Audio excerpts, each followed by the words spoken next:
Dear friends of Bet Shlomo, I want to share with you some thoughts on religious anomalies and their therapy from a dialogical theology. Here I go. Religion as part of culture is both good and bad. It has a Janus phase. Sometimes it contributes to civilization, at other times it is destructive. The Babylonian Talmud is already aware of the ambiguity of religion. In Masechet Yomah, Ein Bet, Amud Bet, we read, I give it in translation, what does the verse V'zot HaTorah Shesa Moshe mean? If it is to one's credit, it becomes a drug for life, Samachai. It becomes a drug for that if it is not to one's credit, Sam Mavet. In my short talk, I would like to bring some stories that illustrate religious anomalies.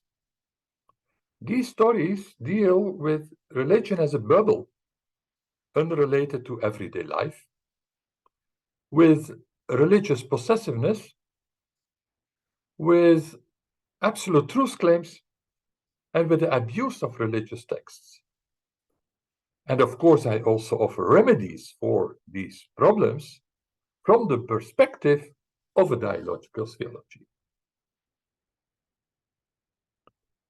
The first anomaly of religion is present when people, in their religious zeal, become insensitive to the needs of the ones close to them.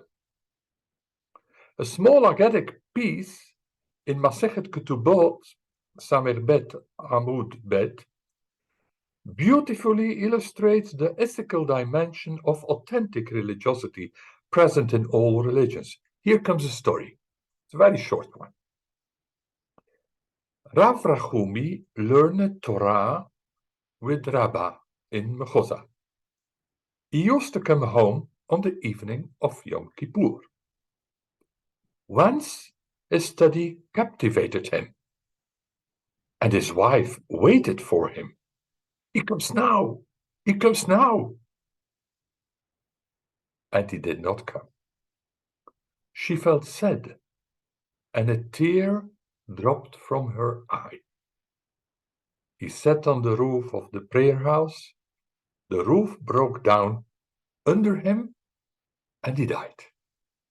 So far, the short story. The story is about Rachumi, whose name, of course, ironically means mercy. Rachumi is presented as a zealous religious man who studies Torah all the time. Only once a year on the day of Yom Kippur does he return home.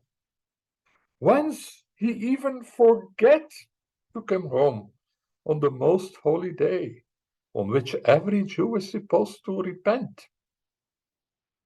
Rachumi, however, neglects the needs of his wife.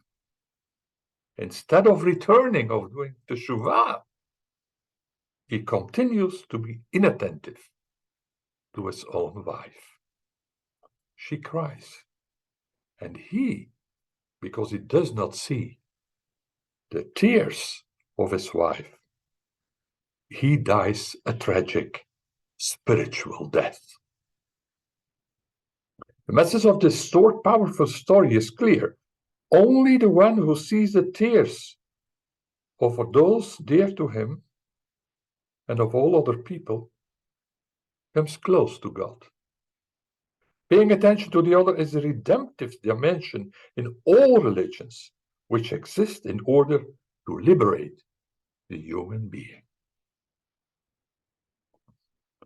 Okay, I come now to a second story, because the previous story showed a religious aberration in severing religiosity from engagement in the concrete world, which has to be mended. But another religious anomaly is present in religious people who are possessive of the divine.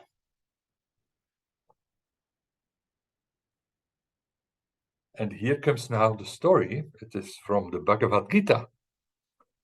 The Bhagavad Purana, a sacred text in Vaishnavism, where the deity Krishna is a herdsman who plays his flute, and milkmaids called gopis follow him. They dance in the night with their Lord, who loves them equally. Lord Krishna makes himself so abundant that each of the gopis feels that he dances only with her. But when each of them becomes possessive and wants the Lord for herself alone, Krishna vanishes. This Hindu story deals with jealous and possessive religious people who want the deity for themselves. Although God loves all in an equal manner and equal intensity, exclusivists quickly become possessive and jealous of others. They behave like the milkmaids who follow Lord Krishna but are tempted to become possessive. If that happens, the Lord disappears. The Hindu story is about claiming to have God. It is retold by Jan Martel in his novel The Life of Pi. In his novel, Martel stages an interreligious dialogue between an imam, a priest, and a pandit. They have problems with Pi's practicing at the same time Hinduism, Christianity, and Islam. To Pi's parents, they bring their complaints. What is your son going to the Hindu temple? Asks the priest. Your son was seen in church crossing himself, says the imam. Your son has gone Muslim, said the pandit. They start accusing each other, and asked what Pi himself chooses to be, he answers, Father Gandhi, Bapu Gandhi, said, all religions are true. I just want to love God. So the religious anomaly of religious exclusivists has of course also its own remedy. The therapy for religious exclusivists consists in unlearning that his or her own religion is the only way to God, and in opening up to religious others. Possessive behavior will make place for the recognition that God loves all human beings with equal intensity. One's own approach to God is only one of the multiple approaches to the unreachable and polyinterpretable ultimate reality. Each of the religions is only one color in the rich tapestry of religions. As special colors, they all have a place in Joseph's multicolored garment. They receive their uniqueness from the distinctive combination of all colors. In the dialogical theology which I developed, one respects the differences between the religions and searches for connection between them by bridging, translating hospitality and epistemological humility. When we learn from religious authors. In dialogical hermeneutics, one looks for relational elements in the religions.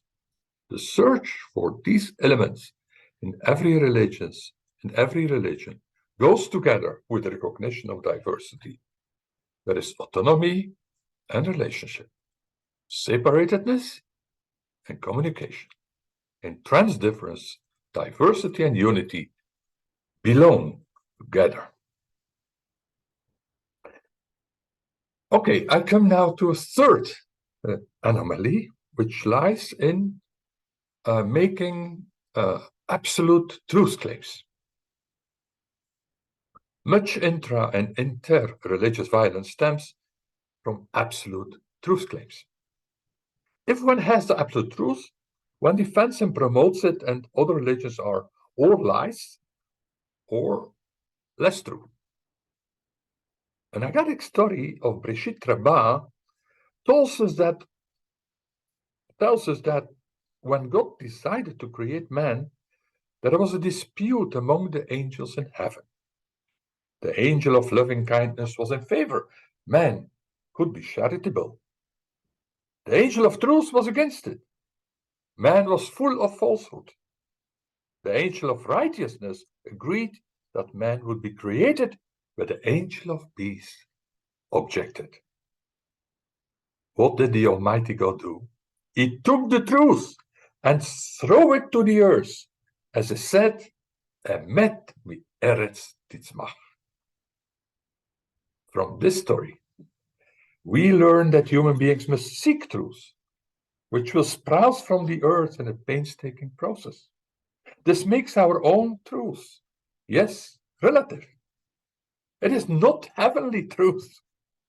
We all seek truth, and peace will be established as a result of the humility of people who recognize that their truth is relative and that it grows between them in interconnectedness that brings peace. Truth is to be done, to be realized between the human beings.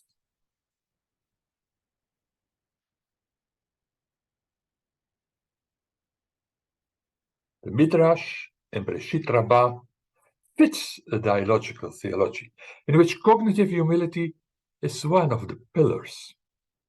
The apophatic tradition, which is present in several religions, forbids absolute truth claims. This tradition warns for a confusion between God in himself or herself and our perception of him or her.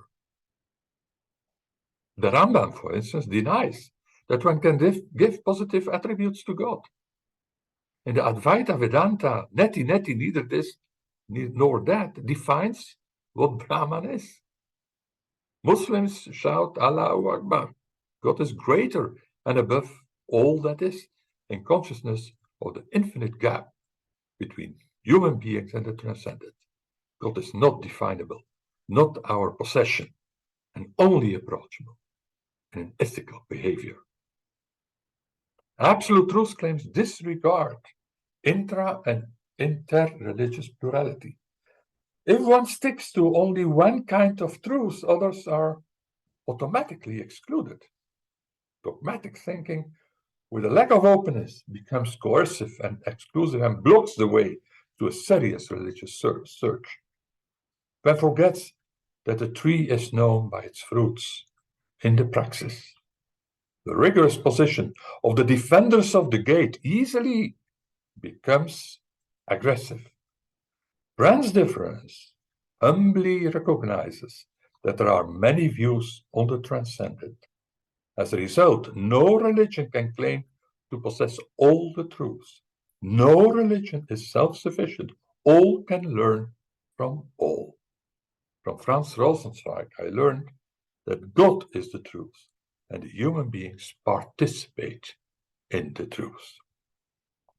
Torah, as the divine instruction, is not in heaven. Divine truth is in heaven.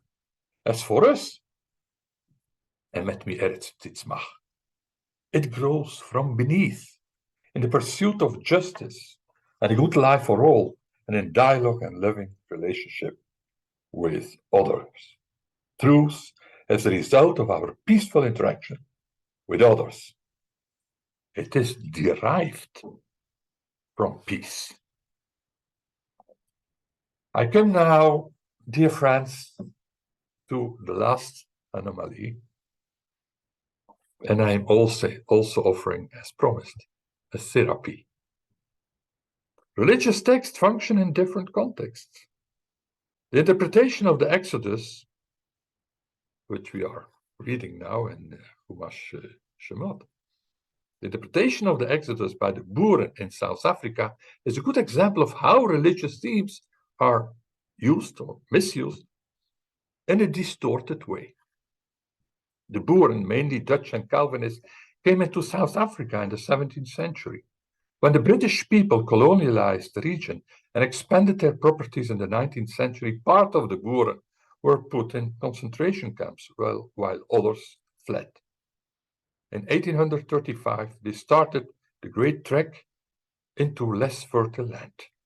After World War II, the discrimination of the local population by the Boeren led to the politics of apartheid. The Boeren wanted to escape British oppression. They were chased away from their land and went to other regions. They identified with the biblical people of Israel. They went out of oppression of Egypt and came to new land. This common story gave them courage. Parallels were present. But then, in the 1980s, although they had rifles and power, they felt threatened when passed from a history of liberation to a history of oppression. They felt elected. Why should one care for others? All religions were good, but theirs was the best.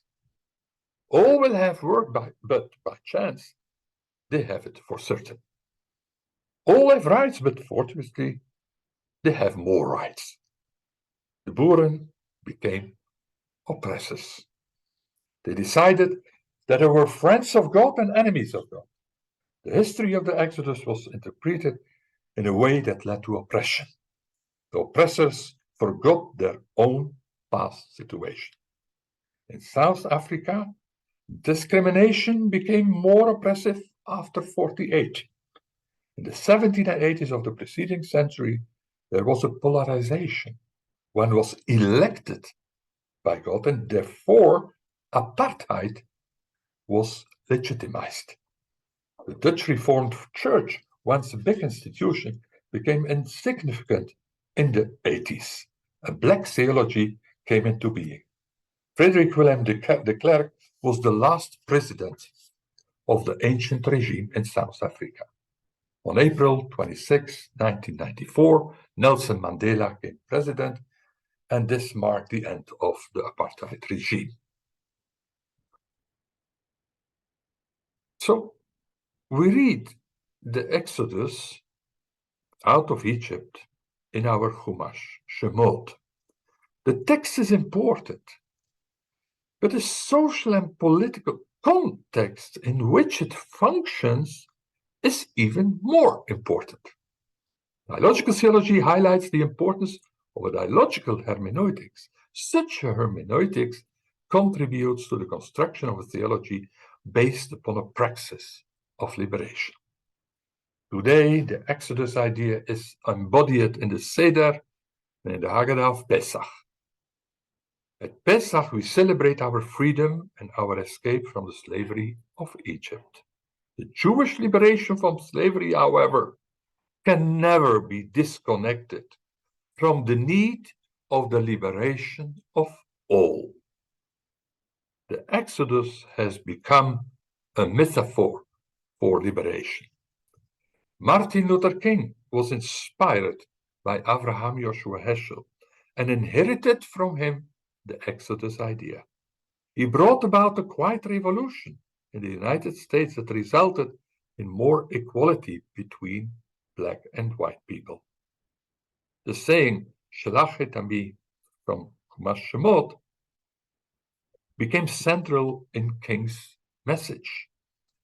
Heschel had claimed that the Exodus, I quote here, the Exodus began, but is far from having been completed.